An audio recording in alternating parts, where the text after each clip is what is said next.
So we've got our bargain wardrobe we're going to turn into a kitchen larder unit. As you can see, it all looks fairly neat. There's a bit of damage at the back, but that's why we ended up getting it cheap, but once we're finished you won't see that. The main material we used to build this DIY pantry was 18mm MDF with oak veneer on it. We also used 18mm birch ply for the shelf supports, which is what you can see is cutting down here.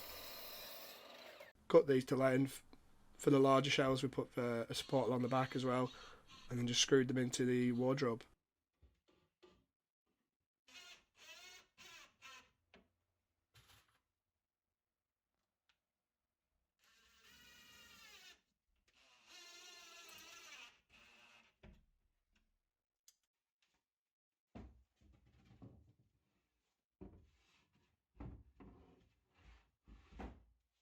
Then once all the shelves were done, we just pin nailed on a thin strip of oak beading to cover the veneer edge, and it also makes the shelves look like they're thicker.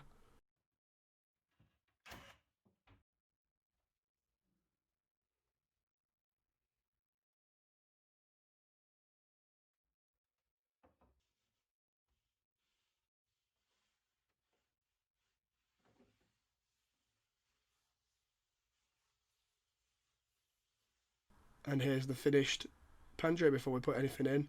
So the top shelves are half size recessed so we can fit the spice racks in, and bottom shelves are full size.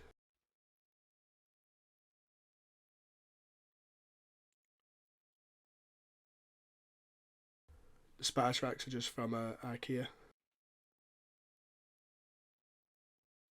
That's all there is to it. It's a really simple build. The wardrobe cost us £100 from a second-hand store. It's slight damage. So it's about £90 for the sheet, about £10 for the beading, and the ply that we used for the supports we had is just scraps, so that was free.